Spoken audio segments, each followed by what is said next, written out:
Alléluia. Gloire à Dieu, gloire au Seigneur Jésus-Christ. Seigneur, nous te rendons grâce. Te disons merci, merci Alpha Oméga, incomparable lion de la tribu de Judas, celui qui était, celui qui est, qui sera pour toujours. Seigneur, nous te rendons grâce, te disons merci. Nous te disons Hosanna à ton Saint-Nom. Merci de nous avoir réveillés sains et saufs.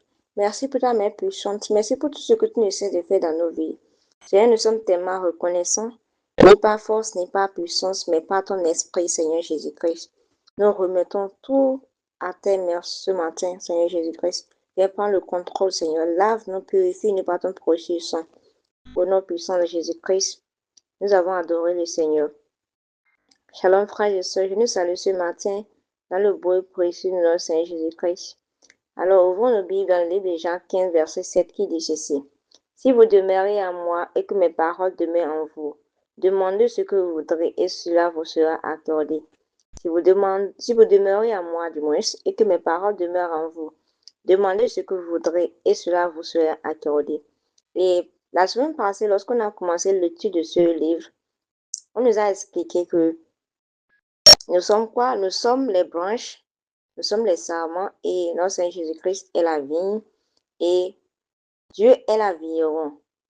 Gloire à Dieu. Et si les branches ne demeurent pas dans la vigne, les branches ne peuvent pas produire de feu. Nous n'oublions pas. Et ce matin, on nous dit une chose encore qui est capitale. Que si nous demeurons en lui, et que ces paroles demeurent en nous, que tout ce que nous allons demander nous sera accordé. Gloire à Dieu.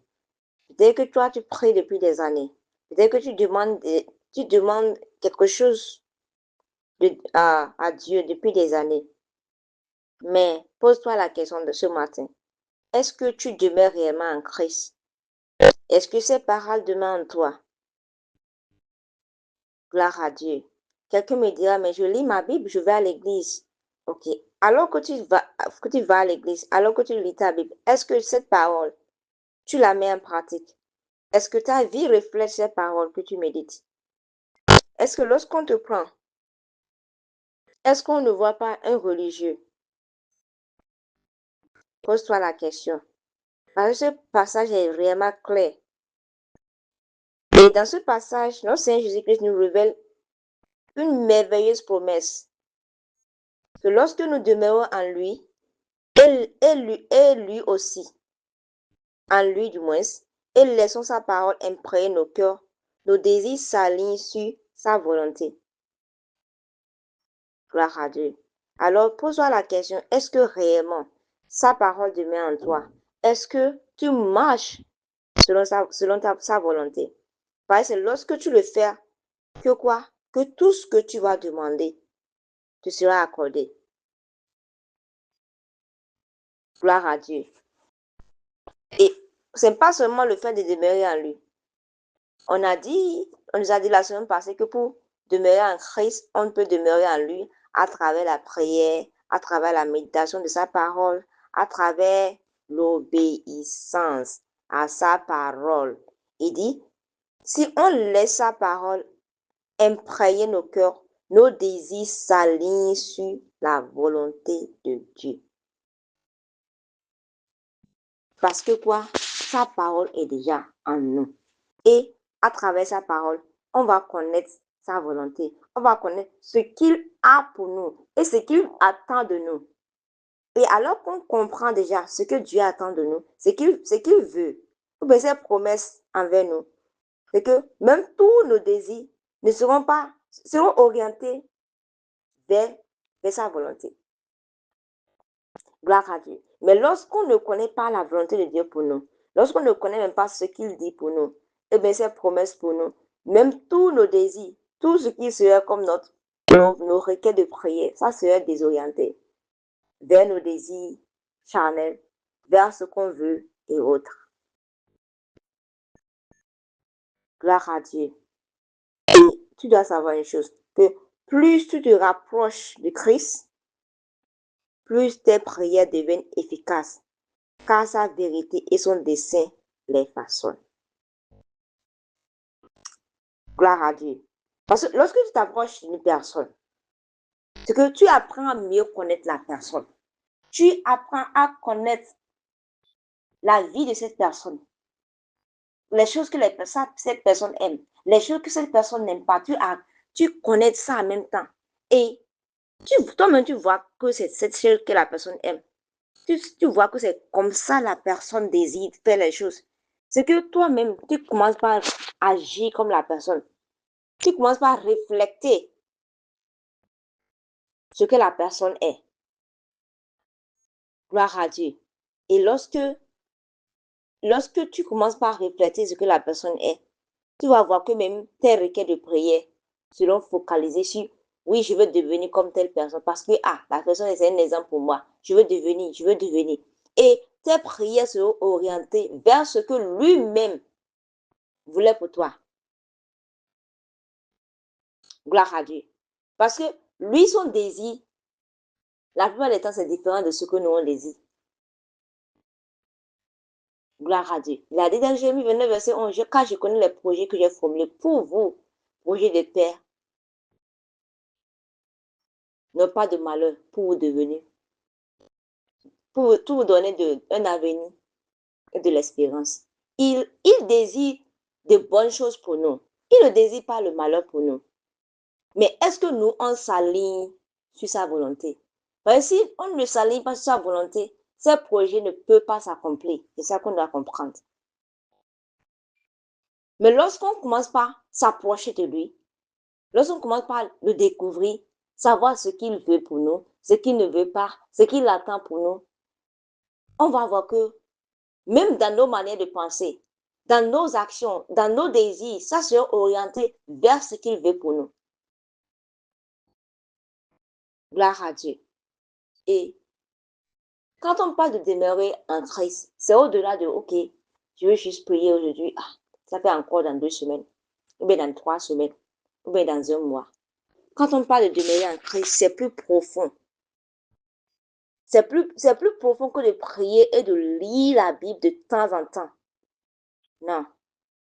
Mais au contraire, c'est vivre en communion constante avec lui. Vivre en communion constante avec lui. Développer une vie de prière. Une vie de prière. Une vie de méditation, de lecture de la Bible. Et quand on parle de vie de prière, ce n'est pas que j'attends forcément quand je viens à la maison avant de prier. Non. Ce que tu dois, partout où tu vas, tu dois avoir en mémoire que partout où je suis, je peux communiquer avec mon Père Céleste. Que je sois en voiture, à moto, à vélo, dans mon lieu de travail, dans la cuisine, partout où je suis, je peux communiquer avec mon Père Céleste. Je n'ai pas besoin de formuler. Même ton silence peut parler. Gloire à Dieu. Même dans ton silence, dans ton fort intérieur,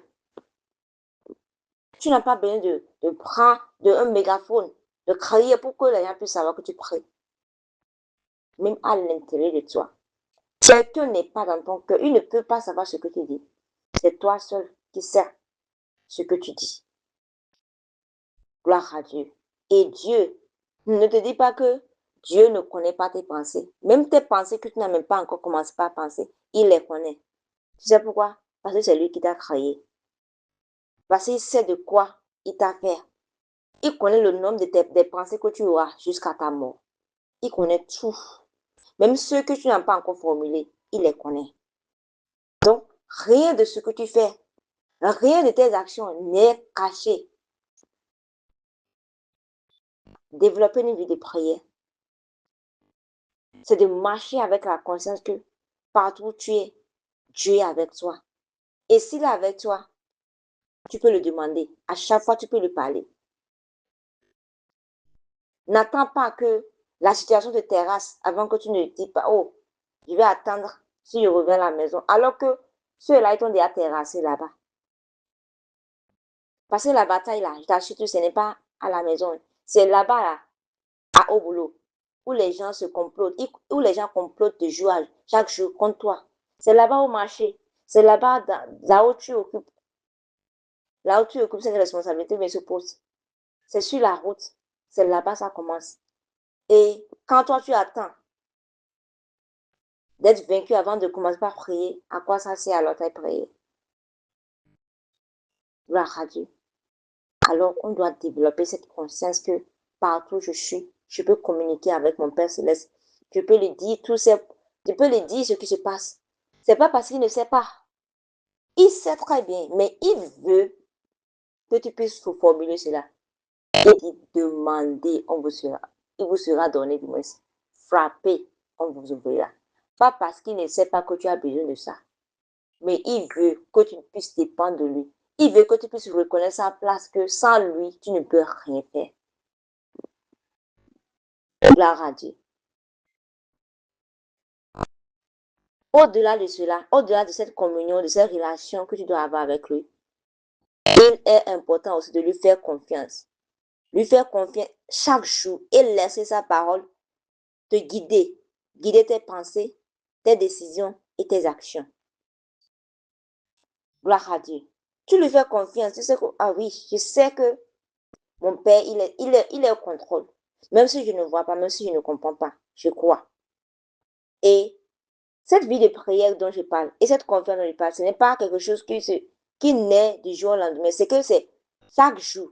Au fur et à mesure que tu t'approches de lui, tu vas voir que les choses deviennent de plus en plus faciles pour toi. C'est chaque jour. Chaque jour. C'est pas que tu vas faire aujourd'hui. Ah, demain, je suis fatigué. Non, c'est chaque jour. Chaque jour. Chaque jour. Prends un peu de temps. Être dans sa présence. C'est chaque jour. Et lorsque tu laisses sa parole, lorsque tu t'abandonnes à lui, tu vas voir que même sa parole, même ta manière de penser change. Tes actions, ça change. Les gens vont te voir, ils vont voir que non, cette personne-là est différente. Hein. Ils vont voir cette différence entre toi et eux. Parce que quoi, tu t'es laissé complètement au Seigneur. Gloire à Dieu. Et lorsque cette parole remplit ton cœur, elle elle fortifie ta foi et te donne l'assurance de prier selon ta volonté. Il y aura des moments de faiblesse, il y aura des moments d'incompréhension, il y aura des moments de maladie, des moments de persécution, des moments où tout semble, où tu ne vois même rien, tu ne comprends rien. Mais lorsque sa parole demeure en toi, t'assures que ça te donne la force de pouvoir demeurer, de pouvoir savoir que même si je traverse la sombre vallée de l'homme de la mort, je ne crains aucun mal, car, car il est avec moi. Son bâton et sa roulette me rassurent, parce que sa parole est en toi. Et cela va te donner l'assurance de prier selon sa volonté et de pouvoir dire, je sais que mon Rédempteur est vivant comme Job et qu'il se lèvera au dernier jour. Gloire à Dieu. C'est ça même. Alors mon frère, ma soeur, je ne sais pas par quoi tu traverses. Je ne sais pas ce qui n'a pas marché jusqu'ici. Je ne sais pas qu'est-ce que tu attends de Dieu depuis des années. Mais laisse-moi te dire, Dieu, il n'est pas aveugle, il n'est pas sourd. Là, c'est lui qui a créé les yeux, c'est lui qui a créé les oreilles. Il n'est pas aveugle et sa main n'est pas courte. Mais il faut regarder. Qu'est-ce qui te sépare? Qu'est-ce qui sépare? Qu'est-ce qui met une barrière entre toi et Dieu? Est-ce le péché? Est-ce ta manière de faire? Pose-toi la question. Tu te connais toi-même, tu ne peux pas te mentir. Tu sais ce que tu fais en cachette. Ce matin, cette parole n'est pas venue pour te juger, ni pour te condamner. Mais cette parole est venue pour te remettre en question et pour te ramener vers le Seigneur encore. Ce matin, le Seigneur, il t'appelle, il nous interpelle tous.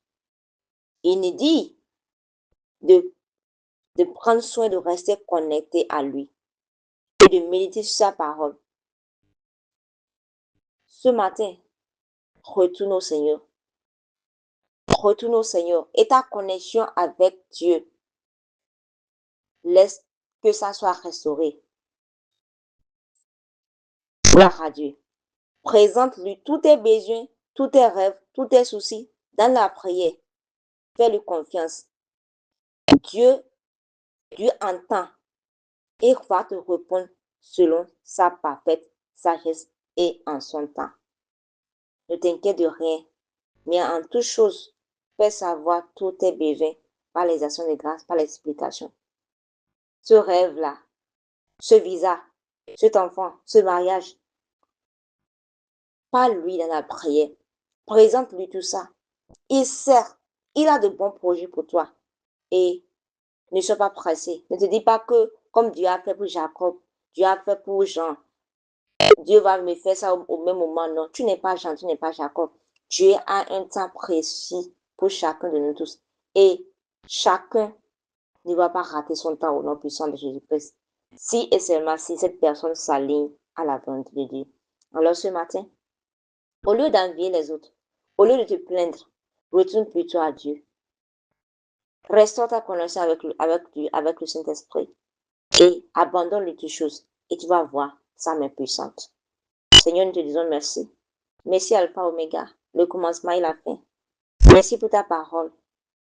Père Céleste, merci pour le privilège de demeurer en Christ et de t'approcher dans la prière.